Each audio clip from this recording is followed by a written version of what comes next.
सम्मानित मुल्क के मालिकों, मैं बौद्ध भिक्षु सुमित रतन आज मैं चर्चा करने आया हूं। एक बहुत बड़ा राजवंश है जिसे भारतीय प्राचीन इतिहास में नंद वंश कहा जाता है। जो लोग इतिहास पढ़े होंगे वो जानते होंगे कि सबसे पहले सम्राट महापद्मनंद ने केंद्रीय प्रणाली से शासन करने की नींव डाली। छोटे छोटे राज्यों को मिलाकर के बड़ा राज्य बनाया और वो पहले चक्रवर्ती सम्राट थे। हालांकि वो कुलीन नहीं थे। इतिहास में कहा जाता है कि वो छोटी जाति के थे, नीच जाति के थे, अर्थात वो नाई समाज के थे। नाई, सैन, सविता, जिसे अलग अलग राज्यों में अलग अलग नाम से पुकारा जाता है, ये शासक जाति है। अखंड भारत को खंड खंड भारत को अखंड करने में इनका बहुत बड़ा योगदान है। महापद्मनंद के बाद उग्रसेन आए, भूतराष्ट्र आए, राष्ट्रपाल आए, इसके बाद कैवर्त आए, अंत में घनानंद आए। ये लगभग 9 राजाओं का शासन है। इन्होंने बुद्ध की संस्कृति को आत्मसात करते हुए इस भारत देश पर शासन किया। आज मैं आह्वान करता हूं नंद वंश के सभी नाई, सैन, सविता, ठाकुर जो अलग अलग नाम से जाने जाते हैं, मैं आप सभी लोगों से आह्वान करता हूं कि कभी आप इस देश के चक्रवर्ती सम्राट थे। इस देश को आपने संभाला और आज आखिर आपको क्या हो गया है कि आप पूरे देश में सामाजिक, राजनीतिक, धार्मिक, आर्थिक व्यवस्था में कहीं दिखाई नहीं देते हो। मैं आह्वान करता हूं, अगर आपने इन महापुरुषों का इतिहास पढ़ लिया और बुद्ध के दर्शन को समझ लिया तो आपका स्वाभिमान जाग जाएगा और आप वर्तमान के परिदृश्य में भी स्थापित हो जाओगे। मुझे पूरा विश्वास है। आप विद्वान थे, साहसी थे, लड़ने वाले थे, बहादुर थे, इसीलिए अल्पजन लोगों ने आपको बहुत छोटा काम दिया, बाल काटने का। यह षड्यंत्र है, समझिए। आप बहादुर थे, आप देश चलाने वाले थे, खंड खंड भारत को अखंड करने वाले थे।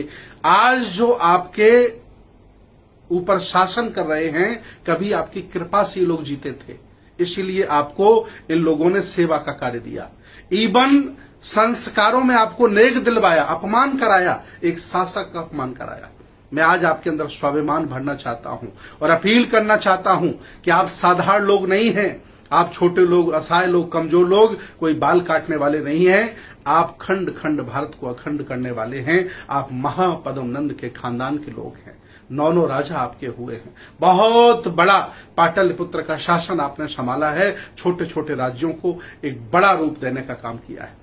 इतना ही नहीं, नाई, सैन, सविता समाज के लोग सुन लो, महापद्मनंद के खानदान के लोग सुन लो। इतना ही नहीं, अरहत उपाली भी आपके खानदान में पैदा हुए हैं। इतना ही नहीं, उन्होंने भगवान बुद्ध के त्रिपिटकों में जो विनय पिटक है, सबसे कठिन है और सबसे सुखदायी है, उस विनय पिटक को भी लिखने का काम किया।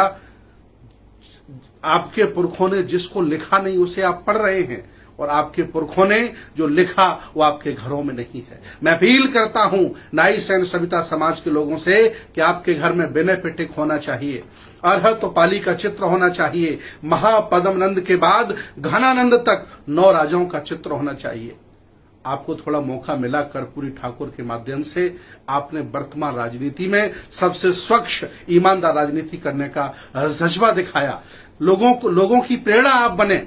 इसलिए मैं अपील करता हूं कि आप जब शासक थे उस समय बुद्ध की संस्कृति के आप वाहक थे, श्रमण परंपरा के आप चलाने वाले थे। और जब से आपने संस्कार बदल लिए हैं, व्यवस्थाएं बदल ली हैं, जब से आप सेवा करने लगे हैं, अल्पजनों ने षड्यंत्र के तहत आपसे बाल कटवा डाले हैं।